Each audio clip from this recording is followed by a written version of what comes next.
Let's get right into audience questions today. First one is about these so-called secret Trump voters. Hey, David, I keep hearing about shy or secret Trump voters, sometimes called the silent majority. Is this really a thing? Do the polls not understand or account for Trump voters who simply aren't willing to say they are going to vote for Trump? So listen, in broad strokes, the answer is that the secret Trump voters don't really exist. There are people who point to 2016 and they say, look, the polls were so wrong. People clearly weren't telling pollsters that they were planning to vote for Donald Trump because they felt some kind of public shame or they were embarrassed or whatever the case may be. The polls were basically right in 2016. Hillary was winning by 3 in the popular vote. She won by 2.2. These states, like, I believe that there was one state that really was wrong, but for the most part, the battleground states that were close, the margins of error were accounting for the actual results. So 2016 doesn't really give us evidence that there were secret Trump voters. The idea being they hide their preference from pollsters until they actually go out and vote. A big difference between 2016 and 2020 is that I don't know why someone would be particularly unwilling to admit today that they plan to vote for Trump in a poll. Remember this, your family, your friends, nobody's going to find out how you voted in a poll. A lot of the polls now are completely automated. So it's not even that you might be embarrassed to tell the pollster that you're planning on voting for Trump. There really would be no reason why, if I get a poll and says, this is, SSRS, press 1 if you plan to vote for Biden, press 2 if you plan to vote for Trump. Why would I be shy about just answering truthfully there?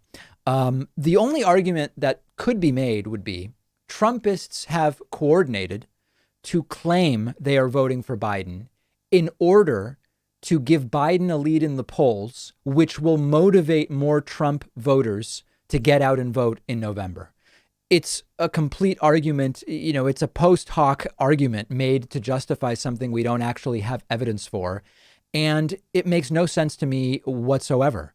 There were no, there's no evidence that there were more shy Trump voters than there were shy Obama voters or shy Hillary Clinton voters or whatever. Certainly there is a significant cultural divide in this country where there could be social stigma at work from being one of the few Trump voters. If you work at some tech firm in Austin, Texas, a state that's likely to go to Trump, but Austin is much more blue, maybe you might not tell your coworkers that you're going to vote for Donald Trump, but why would you lie in a poll? Your coworkers would never know that. So my sense is it's not so much that what could turn the election would be that Trump has way more support than the polls say because of secret Trump voters. What's more likely to me is that there is a part of the base that doesn't get involved until election time. And maybe they are more prevalent on the Republican side than the Democratic side. Maybe Joe Biden's support is fully represented in the polls, but some Trump support is still sitting out there as I don't know, or third party or whatever, because people aren't necessarily paying attention yet or whatever the case may be. I'm steel manning the argument. I suspect that that would be a small portion of the electorate. And I don't imagine that you are going to see any significant amount of shy Trump supporters or reticent or maybe embarrassed Trump supporters who are going to vote for Trump in November, but for one reason or another are lying to pollsters today. Last thought. The other argument is it's not that there are shy Trump supporters. It's that Trump supporters are skeptical of polls, so they opt out.